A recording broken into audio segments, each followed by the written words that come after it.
Hello, everyone, and welcome to the Alliance of Independent Authors Advanced Self-Publishing Salon with me, Joanna Penn, and Orna Ross. Hi, Orna. Hi, Joanna. Hello, everyone. Hello. And today we are talking about how to make more money than the average author, because we don't want you to be average. So we'll be getting into that topic in a bit. But first of all, as ever, we are authors and we do work too. But Orna, first up, what's the news with ALLi? Yeah, so we are in the middle of the first ever independent survey into independent author income. So it's pretty exciting. It's something we've been building to for a very long time. Anyone who takes any interest in the topic of author income, and that's what we're going to be talking about today, how to make more income than the average author. And anyone who's interested in that topic will have read various author income surveys over the years that are kind of full of doom and gloom and author incomes are falling and so on. And they have been based on traditional publishing as well as self-publishing. So it's going to be very interesting to see if self-publishing authors are making more money than the average author in terms of those surveys. So we'll be talking a little bit about that. I'd like to encourage everyone to fill the survey to do it. It's at selfpublishingadvice.org/survey23. So yeah, that's what we've been largely thinking about this month. What are you up to? I have been fulfilling my Kickstarter for Pilgrimage, which is around here somewhere. In terms of book marketing, I should wave the book. So Pilgrimage, yesterday, in fact, as we're recording this, I was up in Peterborough at the printer signing all the books. So that's all going out. But yeah, we're going to talk next month about lessons learned about crowdfunding. But also I was in Colorado Springs speaking at the Superstars of Writing conference, and Jonathan said to me, you realize you're not superhuman, and you realize perhaps you should have put some buffer in for Yes. actually fulfilling this Kickstarter, which ended while I was in Washington DC on my way to Colorado. And again, we've talked about this before about how much energy things take, especially as an introvert. And I am absolutely guilty once again for not allowing enough buffer for doing various things. So there's just a little thought for everyone. Whatever you're scheduling, maybe just add in a bit more space for recovery time, let alone anything else. You're just as bad, Orna. That's why you're We're laughing. we're all the same, and everything always takes longer than you think it's going to take. So you're doing a crowdfunder, and you think, oh, I'll do that in a few days or whatever, and it takes a couple of weeks. But yeah, I'm at 3 months now. This is the amount of effort that goes in. But yeah, it's surprising. But tell us, what are you up to? I've head down largely. I'm working hard on a final draft of fiction, which is a project I've been working on for a very long time. So that's all good and enjoying that. I've also, for the first time, hired a marketing agency. So I'm going to go all out for this novel and working with somebody, and also exploring Discord. As you know, and as regular listeners to the show will know, I left Twitter a while ago and I've been kind of looking at all the different options to talk to people. So, Discord's interesting. Yeah, have you gone there? Well, yeah, because I'm in the Midjourney and AI and NFTs and Web3 communities, and we all use Discord. But what's interesting about Discord, it's more like a bit like Facebook. It's like a system, and then there's lots of groups within Discord. So are you setting up your own little group? Yeah.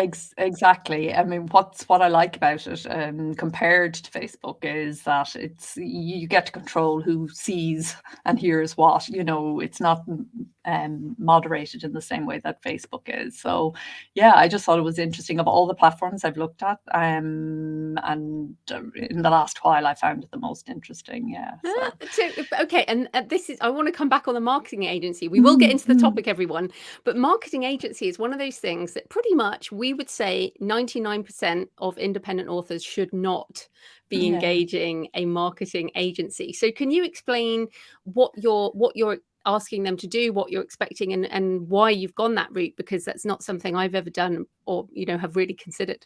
Yeah, well, the thing is that it's really down to lack of time, I think, for me, or where I want to put my time. So it's not a huge, big London agency. It is a small, local, and small team agency. And the reason I'm working with them is they get the stuff out of me. So, and they can also help to do so social media, marketing largely, and also some work on advertising Mm. and digital ads. Which, anytime I've kind of gone there myself, it's fine for a while, and then I just get really bored and go away. So it's about keeping me there and me being accountable to them, and then they're accountable to me. So it's very much like a collaboration. It took me a long time to find I think they're the right people. We're going to trial it for 3 months on both sides and see how we get along. So yeah, So that's are why they I'm really. doing like PR for you, like trying to get you news Yeah, things? there'll be PR. They're doing PR aspects, and online social media advertising is the main thrust of it, and that will take in some of the organic social media as well. Okay, well that's interesting, and everyone listening, again, we're gonna get into the topic now, and it's funny, we were talking about this beforehand. So this is how to make more money than the average author, and we were both saying, oh, we don't really have any kind of rocket science secrets or anything to tell you, and then we figured that was actually the strength of this, because the fact is, everything stays the same. Everything changes and everything stays the same. So the buckets we're going to talk about actually have stayed the same, even though the tools have changed, the technology might have changed. A lot of this stays the same. And it's interesting. Like I've done my first Kickstarter in the last 6 months or whatever. I've built my first Shopify sort of store. You're doing a full suite marketing agency, which you haven't done before. It feels like even though things stay the same, we're always trying different things. So that's what we're going to be talking about today. But let's anything else before we get into the topic? No, let's dive in, because yeah, even though it's all good evergreen stuff, there's plenty of it. So yeah, Mm. let's Okay, go. so let's get into the topic, how to make more money than the average author. So we're going to start by just some of the research findings that have happened. You briefly mentioned them, Orna, but give us a bit of an overview as to the surveys that you've started off with, and where you want to go. Yeah, so pretty much every major author association has done an author income survey over the years, and some, like the Society of Authors, ACLS, which is the collection and licensing agency here in the UK, Authors Guild in the US as well, and the Canadian Association of Writers, the Australian Association of Writers, they have all done income surveys over the past decade. And universally across the board, they have found that author incomes are decreasing. They generally generate a lot of doom and gloom headlines. People, kind of weeping into their tea about how our author's going to survive, and generally acting almost like self-publishing isn't a thing. And you and I have both tried on various occasions to and done, filled in these surveys, but found it difficult. And we get feedback a lot at ALLi that it isn't easy to even fill out some of these surveys as a self-publishing author, because the questions don't quite make sense, and there isn't an understanding that publishing, being an independent author means running a publishing business. And that's very different to running an author career, where you're relying on gatekeepers and institutions and education and libraries and bookstores and all of that. So yeah, the general finding is that the average income for authors is somewhere between 6,000. It was as low as $6,000 in the last US Author Guild survey, to about £10.5 in the last Thousand pounds. sorry, yes, thank you. £10 a year. Not quite that bad yet, but falling rapidly. And that was, I think, the Society of Authors here in the UK. So, whatever way you look at it, not a lot of money, not a living wage even, it's really, really not good, shall we say. So Mm. that's why we're very interested to do our own survey and see where the average income comes out.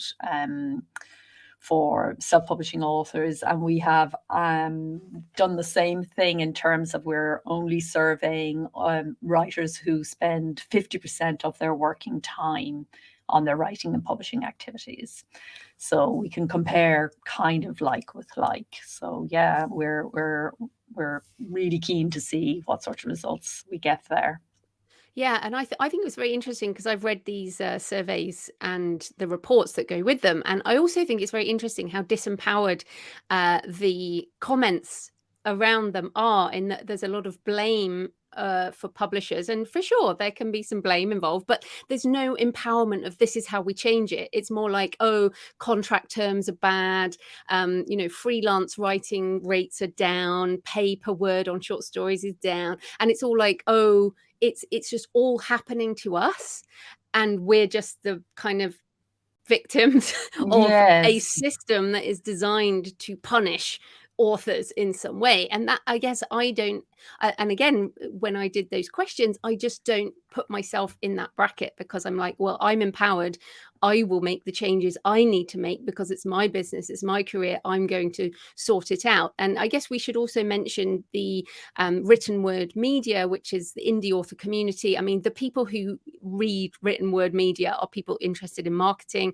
People listening, they do free booksy, bargain booksy, that kind of thing. So they are a marketing organization, and they kind of looked at people, and the people making over $100,000 a year have more books, so kind of average of 45 books, and also they spend more hours marketing, so 17 hours a week marketing. So that's people earning over 6 figures per year. So like the top, it's not really news, is that if you have more books, but also you actively market your books, you are going to make more money. And we'll get into this in more detail. But yes, I feel like that empowerment was also missing from the write-up of those surveys. And that's just a mindset shift that I don't know if we can make that happen.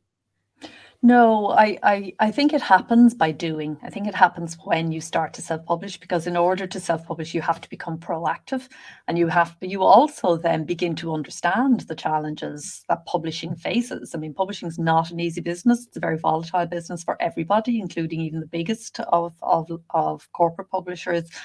So it's, if you are an author who wants to stay at home and everybody else to do something for you, your ability to do that is, you will see your income falling now. That is a cert almost. And that is the major problem with all of those surveys, is there is no way out. There is nothing that they can recommend. They can't say, do this and it will be okay.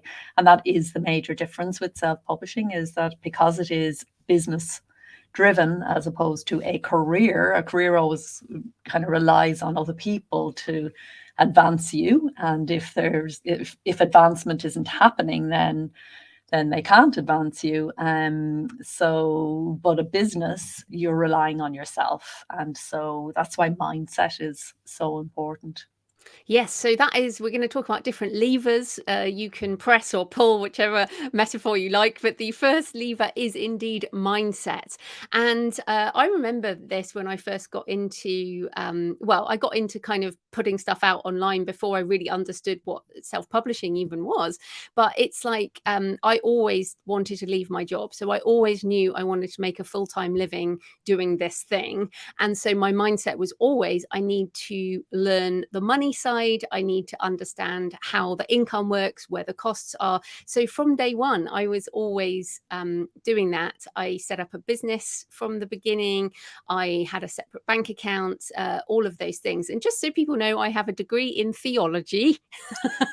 I don't have a degree in business or marketing or any of that. So everything I've done, I have learned on the job as such. And that is, kind of the apprenticeship of being an independent publisher. But it's understanding, look, I need to learn the craft because this is my craft.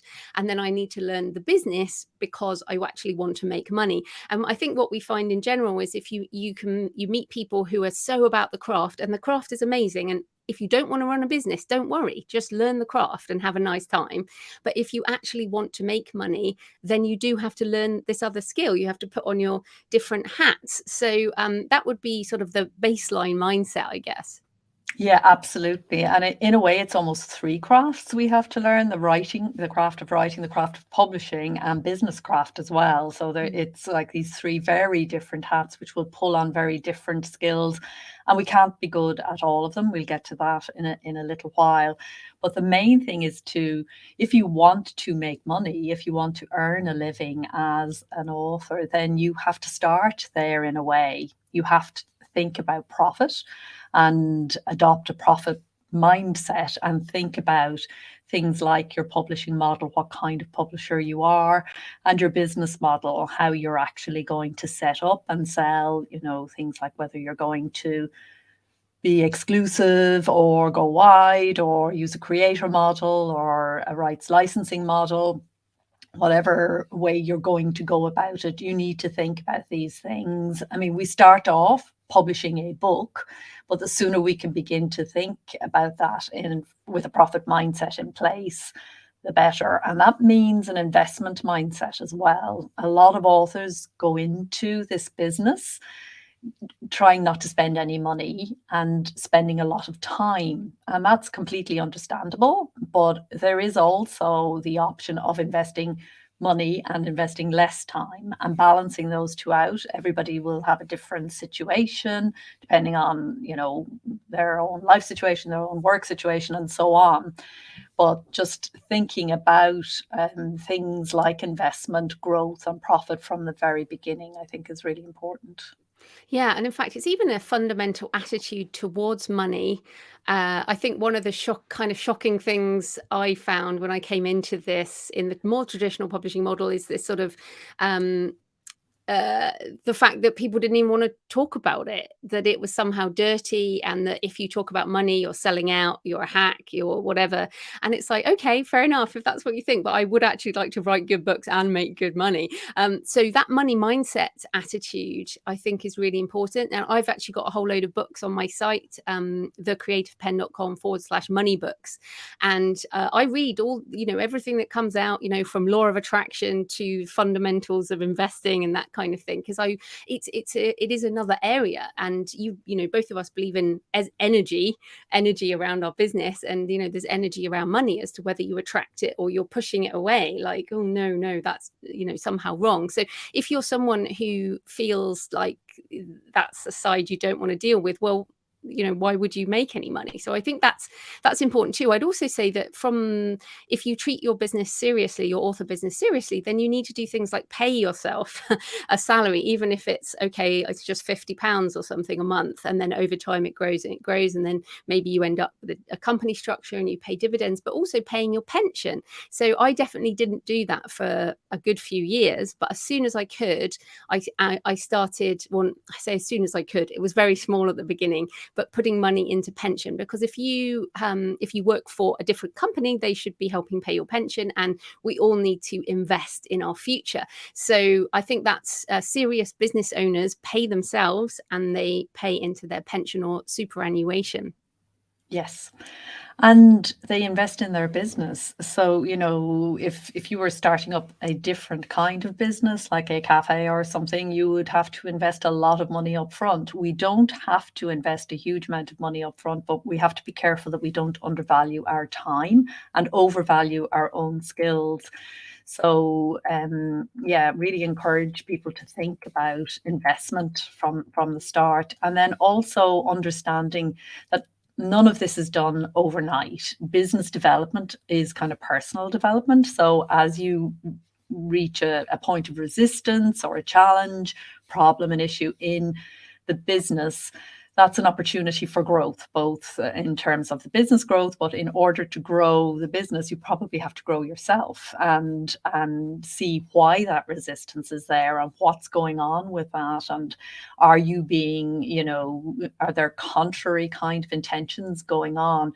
Because there is no doubt that the author community is not in the main business minded. There are some very business minded and very savvy authors in the community, particularly in the indie community. But there are lots of people for whom this whole area is a real challenge. So meeting that challenge, finding out what's going on there, is a core part of it as well. And also, as we mentioned at the beginning, it's about changing things over time. So, I first published in 2008, and I've changed my business model multiple times. And as some income drops, I add in other income streams. And, like I said, this year I've added Kickstarter and Shopify, and I've stopped doing some other things like more webinars or live things and that kind of thing. So it's about shifting the mix over time as well in all these different areas. So shall I move on to the second one? Yes. Okay, so our second lever is product mix, or we could say business model mix, or how you deal with books and other things. I guess we should say when we're talking about products, it's a very businessy word, isn't it, Orna? But what do you mean by this? Yeah, so again, approaching it from a business perspective, research shows that businesses that have a different kind of product mix make more money, generally speaking. So when it comes to authors, what does that mean? Well, we've got a core product, which is our books. And the recommendation would be that there would be a number of different kinds of products set up around that. So our free giveaways. One of the things that is recommended for business is some kind of free offering, no strings attached, just put it out there. Then what they call a product for prospects, which in our community is the reader magnet, the free, in inverted commas, giveaway for a sign up. It's actually in exchange for a sign up. And then there is the opportunity to publish in lots of different formats. So ebooks, print books, audiobooks, and then premium products. And this seems to be where people tend to increase. So we're talking about making more money than the average. The businesses that make a bit more money than the average tend to have a premium product, which has a higher profit margin. Books are extremely low profit margin, as we all know. They're very difficult. And so adding in some kind of premium product is probably a good idea if you want to make more money than the average author.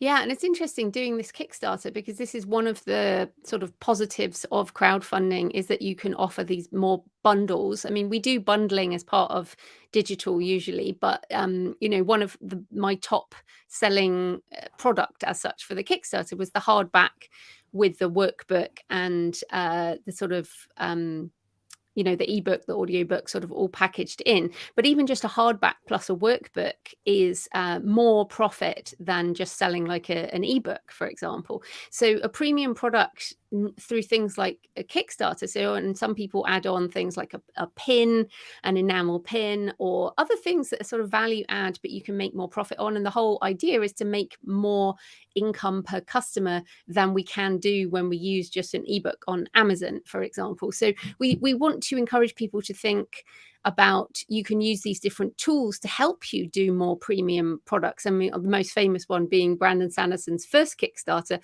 which was a leather-bound edition of his the 10th anniversary of The Way of Kings, I think it was. And he only made about 6 million on that Kickstarter. And if people don't know, he made 42 million on his most recent Kickstarter, which was 4 books. So yeah, I think the premium product, we have now the ability to do beautiful things that previously was kind of out of reach.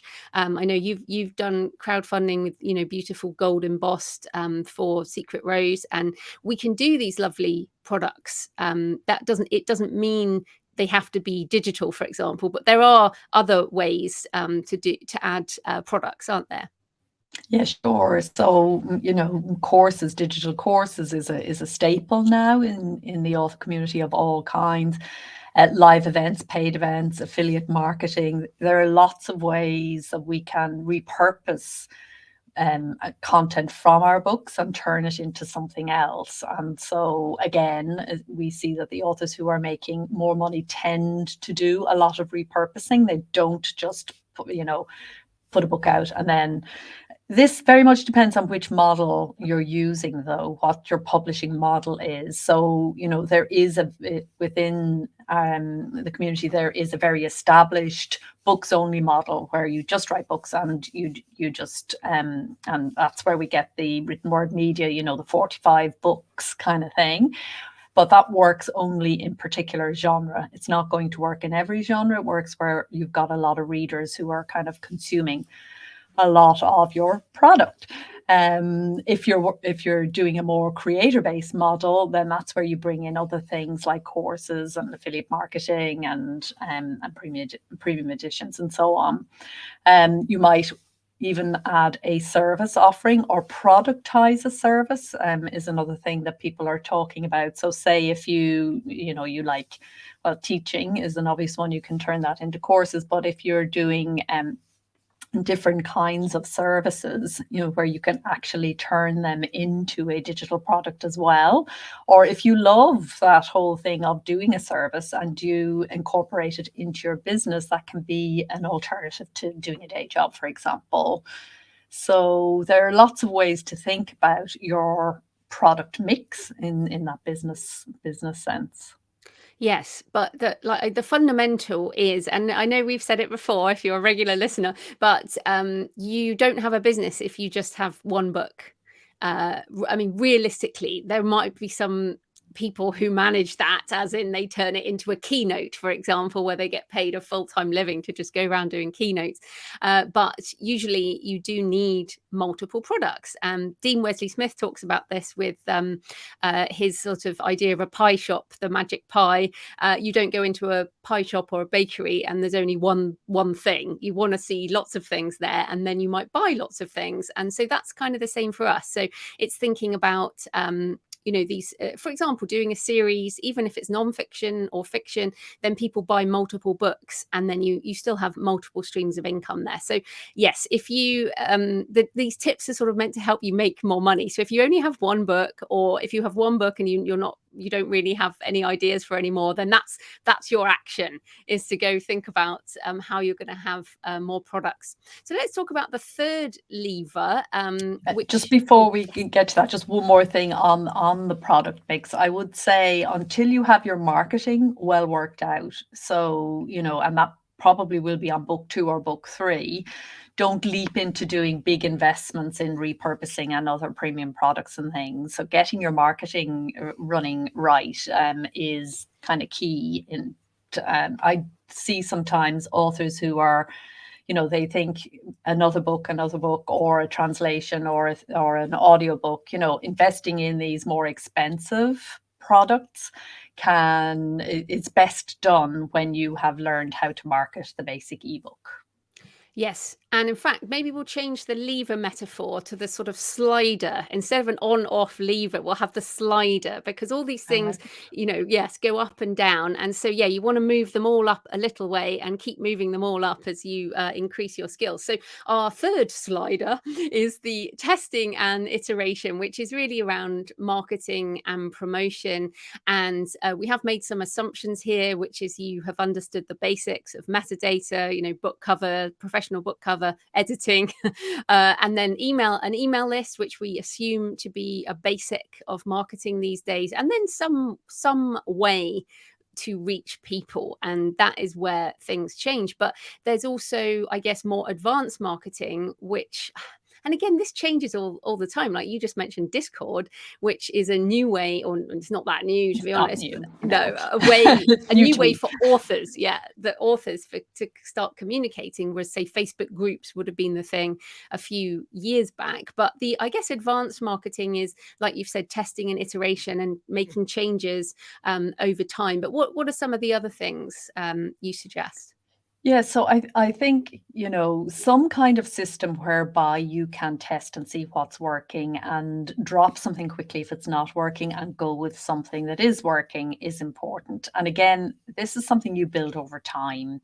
So, you're not going to make more money than the average author straight out of we've said it already, I'm saying it again. So when you are up and running, you begin to test what you're doing in terms of creating a kind of a consistent and repeatable process. I think that's really important, and a way to test, is that cover working? For example, we've both done cover changes over the years.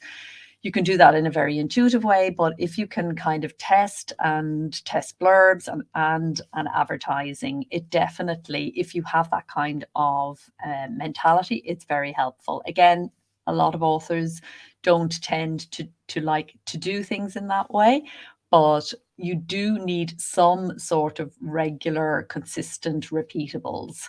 So once something is working, setting it in place, and so it runs almost in an evergreen way, and you can be testing and experimenting and exploring with something else. So advanced marketing will probably take in some kind of advertising, if not digital advertising, then some kind of other advertising. It may be reaching out to literary influencers like, chain store book buyers or rights buyers, or maybe libraries, people who will buy books in bulk. And I think it's useful. I have found it very useful as something that, for some years now I've been running, but I remember when I started to do it, it was a real kind of revelation to think in terms of quarters and quarterly campaigns. So here's what I'm doing for this quarter, and putting the energies behind that, knowing I'll do something else next quarter, because there can be a real danger, I think, that there's always something to do and always something different to try, and you can just leap around from one thing to another and get very distracted, and just go around in circles, being very busy but not actually increasing your profits at all. So, your Kickstarter campaign is a perfect example of, something that fits into a quarter.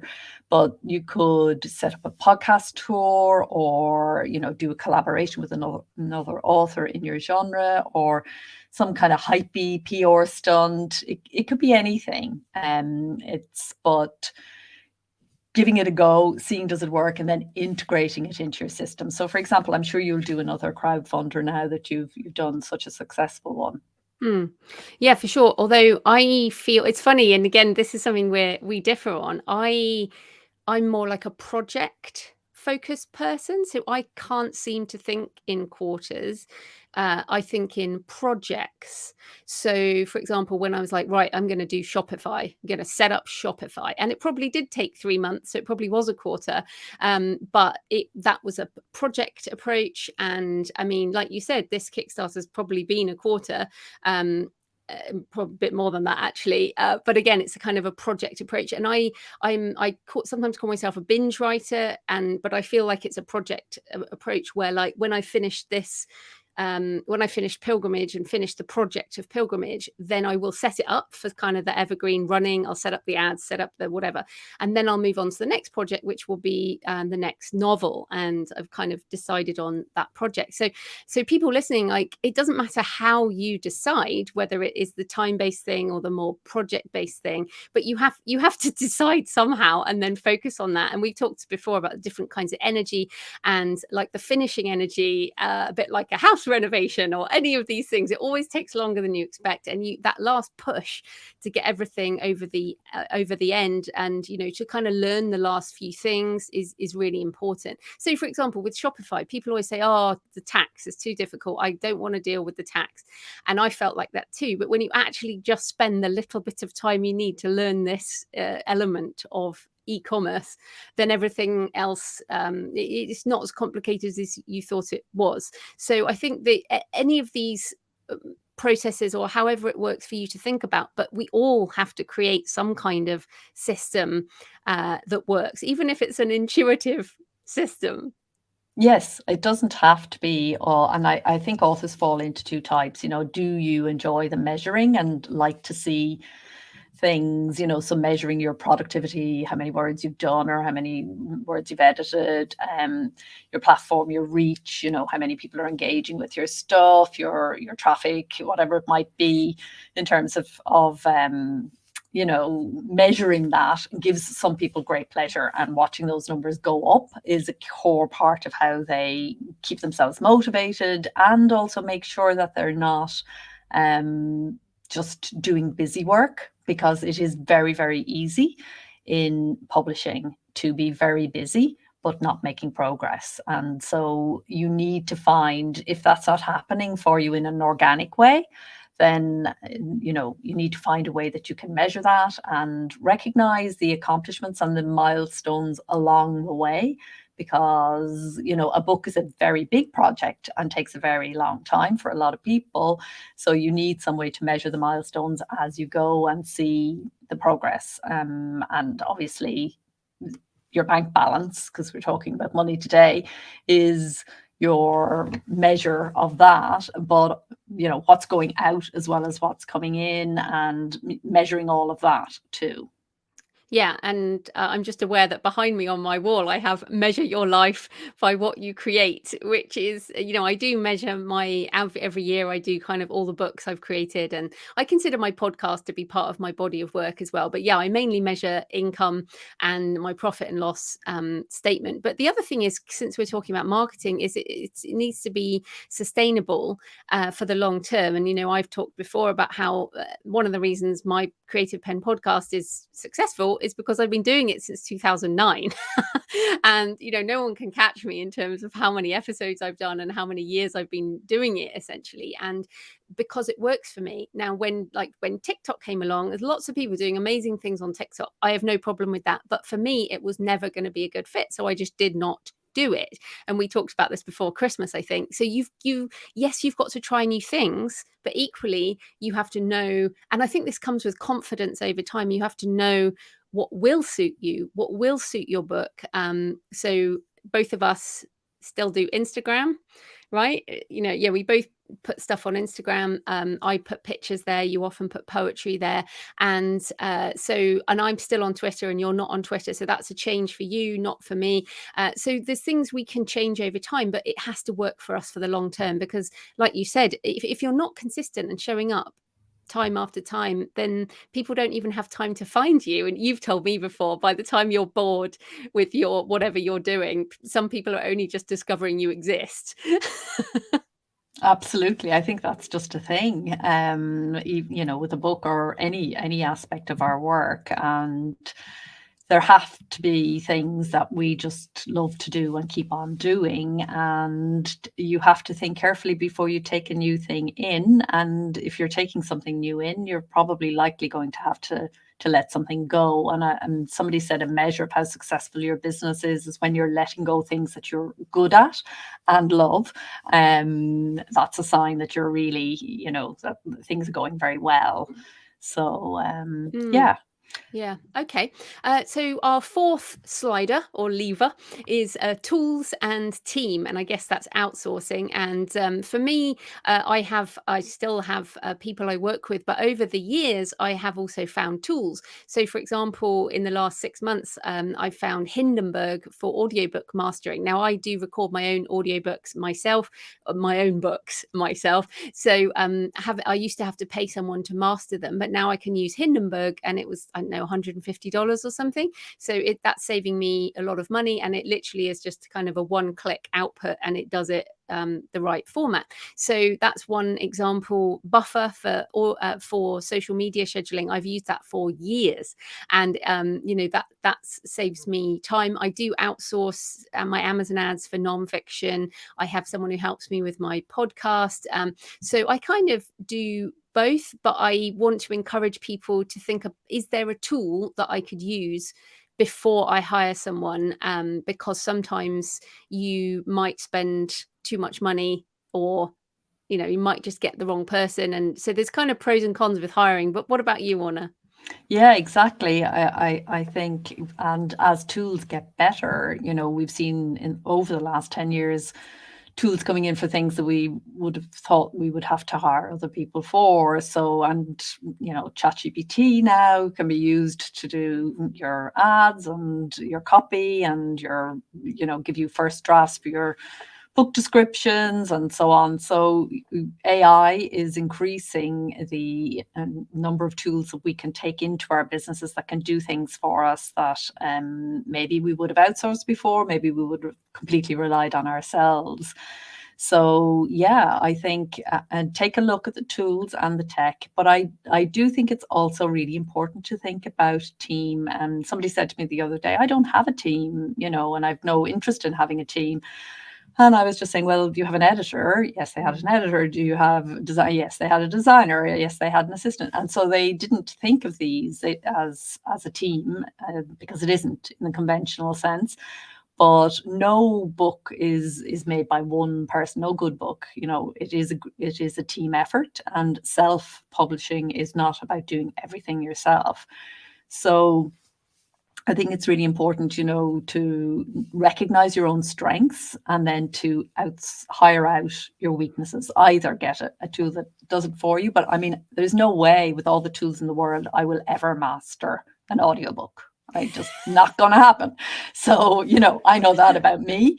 And so that would be something that I would be outsourcing. So each person needs to decide for themselves, maybe give it a go.